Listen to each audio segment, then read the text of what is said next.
My analysis of the James Bond films continues with number 6 in the series, On Her Majesty's Secret Service, released in 1969.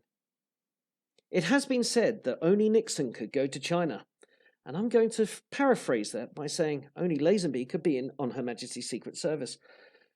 I was once of the popular opinion that if only Sean Connery had been in OHMSS, it would clearly have been better, and perhaps it would have been the greatest Bond movie of them all.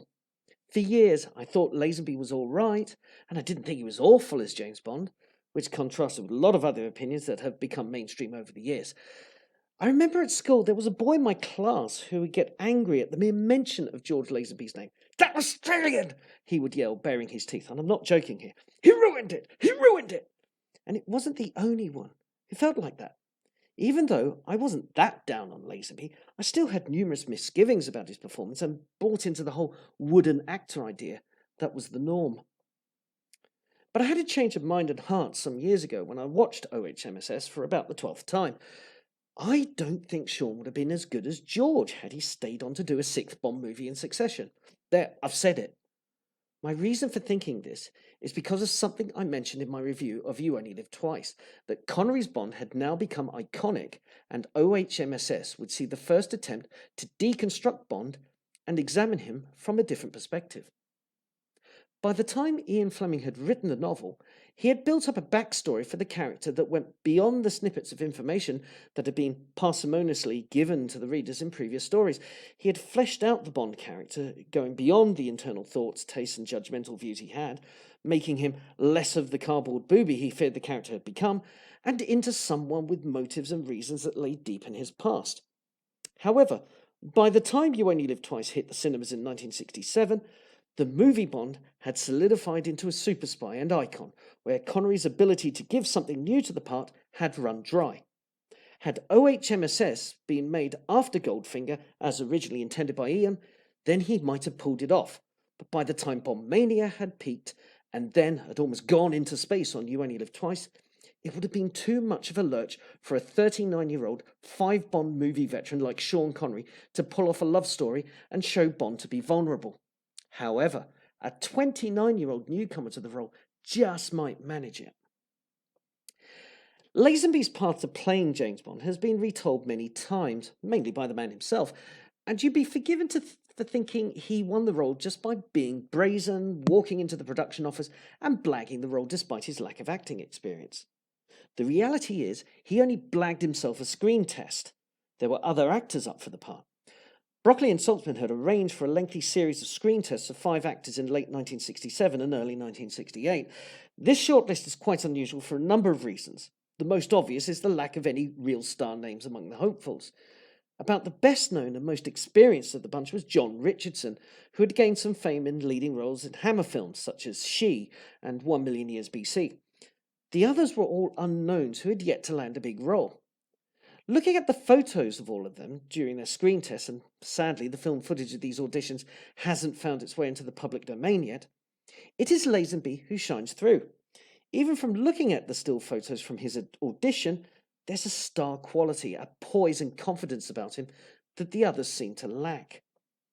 On screen, Lazenby's male model physique and willingness to throw himself into the action makes him one of the best physical Bonds. Coupled with the bold and dramatic editing of action scenes by editor John Glenn and director Peter Hunt, the editor of the first 5 Bond films, Lazenby is one of the best fighters in the series. He also has a gift for dominating a scene just by walking into a room, whether it's coming down the stairs to the casino in Portugal or entering the lounge of Pete's Gloria wearing a kilt. But what about the drama and dialogue? Here, I think he does very well indeed. He's been written off by many as being wooden, but for someone with no acting experience, he does very well with the dramatic scenes. In fact, the more serious the scenes, the better he seems to do. His interactions with Draco are crucial for them to develop a trust and relationship, and we believe these men as allies.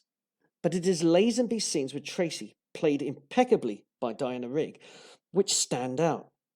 Despite all the on-set rumours about them hating each other, Lazenby and Rigg absolutely sell the idea that their characters become lovers and eventually husband and wife. Whether it's Rigg's ability and professionalism as an actress carrying Lazenby, or the guy could generally get to that level of performance on his own ability or a combination of the two. We can't say for sure, but on screen it absolutely works and there's a palpable chemistry between them. For me, Lazenby's best performance moment in the movie takes place early on, in his hotel room in Portugal, where he finds Tracy in a robe pointing a gun at him. At this point, Bond is getting frustrated with her attitude, and he quickly snatches the gun away from her and tells her bluntly that he's tired of her games. Lazenby absolutely nails it. By way of contrast in tone, his scene in the barn with Tracy, where they openly declare their love for each other, shows another side of Bond we haven't seen before, and I don't think Connery would have done it as well as Lazenby did, with all the openness and delicacy of the line delivery. Where Lazenby is less polished as an actor comes during the more comic moments. Lazenby just can't manage the asides, the throwaway wit, and the droll humour that other Bond actors could. Instead of being droll, he seems flippant. He doesn't manage to diffuse the pomposity of the villains or undercut the threats with an aside like Sean, Roger, or Pierce could. Timothy never bothered to do that, and Daniel uses that ability very sparingly. But it's telling that the best pun of the movie, "I feel a little stiffness coming on," is actually spoken by George Baker, dubbing George Lazenby. In order to get to the core of the movie and appreciate its qualities, we have to strip away the myths that have surrounded it since its release in 1969. The first myth is that the movie was a flop. It wasn't, as no Bond movie has ever lost money. Financially, it was a success, particularly on the global market, but it is true that it underperformed for United Artists, and because it fell short of expectations, it was seen to be a flop by some. The alleged animosity between Lazenby and Rigg is irrelevant to the movie itself, as it never shows on screen, and is at best just salacious gossip that both actors have played down over the years. The choice of Peter Hunt as director for the movie was not a risk that went wrong either. Hunt gives the movie a visual style that is quite distinct from any other Bond director, but it is entirely in tune with the world of Bond. Hunt had shaped the look of the Bond movies with his editing style, which paid little heed to continuity in an action scene, but instead cut it to create a rhythm. For example, in the beach fight at the start of OHMSS, there is little continuity. The fight begins at the edge of the water, and then instantly Bond and one of the thugs are waist deep in the sea. The position of the anchor likewise shifts from the water's edge to further inland. Bond knocks the thug over, and in the next shot kicks his knife away, which would be impossible at the speed the fight is portrayed. Yet none of this matters. The fight is considered one of the best in the series because it is cut to its own rhythm, and the jump cuts heighten the violence, which is underscored superbly by John Barry. The film is refreshing the Bond series, and after You Only Live Twice, it needed freshening up. It's not just in the casting of a new James Bond where this happens.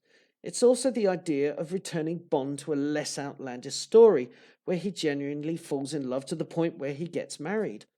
So let's deal with the love aspect first.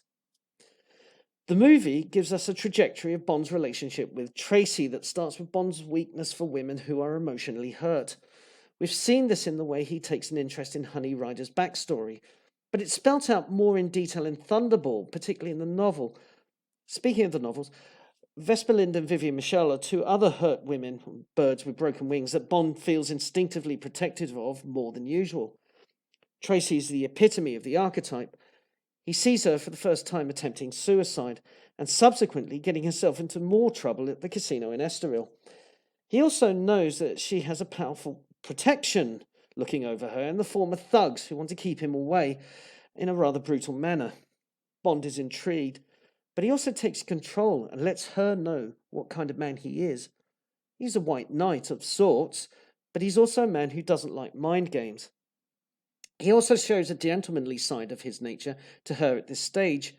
There are no debts to pay, and she is under no obligation to him just because he's helped her out. He hasn't exploited her as a sexual conquest, but their intercourse flowed naturally from a chain of events that was mutual. That she expects to pay him off shows just how much she's been used and the kind of men she's used to. Draco explains this a bit more during his first meeting with Bond. Once Bond has freed her from the mental captivity she's been living in, illustrated by the "we have all the time in the world" montage, she can blossom. She falls in love with him, but now he's become the captive. He's obsessed with finding Blofeld. So now he's in debt to Draco by agreeing on a marriage to Tracy that is one of convenience for him. Bond loves her, but we see he's not ready to forsake all others. Draco knows this, and interestingly, Tracy does as well, as evidenced by the brief exchange in Draco's Rolls Royce, where he is worried about her falling so much in love with Bond. So Bond heads to Piz Gloria for an encounter with Blofeld, and with the appearance of the Angels of Death. He forgets about Tracy and reverts to type. With Lazenby, Bond is a slightly naughty schoolboy who's just been handed the keys to a sweet shop. But this is deliberate, as Bond has not forsaken all others yet. Still, his nighttime dalliances do have some relevance to his mission, as he's able to find out more about what Blofeld's up to. This is a neat moment in the film, as it gives us some key exposition, but also foreshadows a moment later on in the movie, which I'll refer back to when we get there. It all goes wrong for Bond after this. Blofeld turns the tables on him, and he's soon a captive. Bond escapes using borrowed ski equipment and is chased into the local town. Here we see him isolated, lost, watching over his shoulder all the time. He has no weapons, no gadgets, and the enemy are hot on his tail. And yes, he's scared by a man in a bear costume who takes a flash photograph of him. This is another reason Connery wouldn't have been as good. His depiction of Bond was too omnicompetent by this stage in the series, whereas we can see a more vulnerable and understandably frightened Lazenby version. But now comes the clincher on the romance subplot. Bond is coward, and who should show up? Tracy. She has risked her life to find him. Of all the Bond girls in the entire series, she's the one who rescues him. And it's fitting she's the one whose driving gets them out of trouble. He's just the passenger making goo-goo eyes at her, not the other way round. When they get to the isolated barn, he turns around to look at her and bam! That's the moment he truly falls in love with her. That's when he decides to forsake all others. Of all the women in the series, Tracy is Bond's equal, and not just in skill, such as Holly Goodhead or Wei Lin would have been, but in terms of courage, resourcefulness, and character.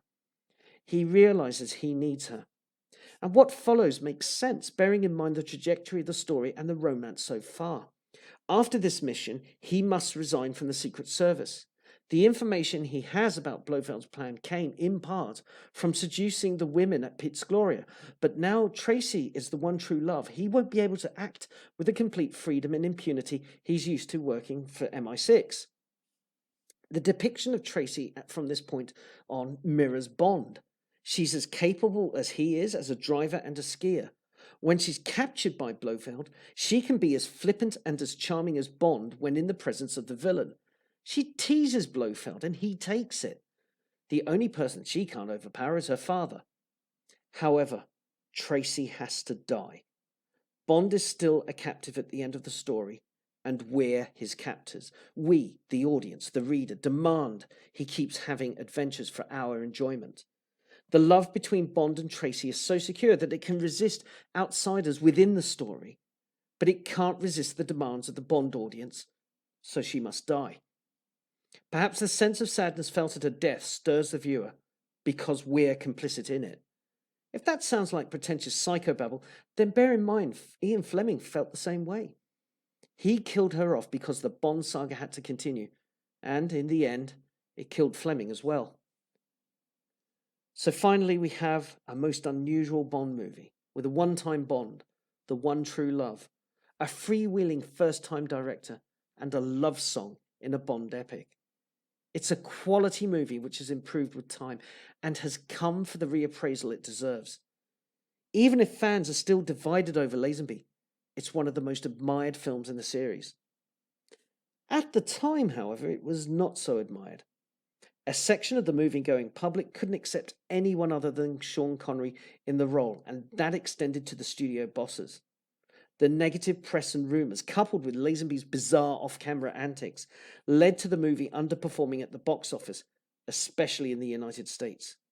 Broccoli and Saltzman's empire showed cracks, and now they were to be subjected to more scrutiny by United Artists. They issued a diktat to Eon Productions. Lazenby had to go. He actually quit first. Bond doesn't cry. No first-time directors, even though Hunt had done a sterling job. And Connery had to come back. United Artists were not interested in a long-term fix for the Bond series. They wanted a big box office Bond epic. And what they got was, well, they got Sean Connery back. This series will return.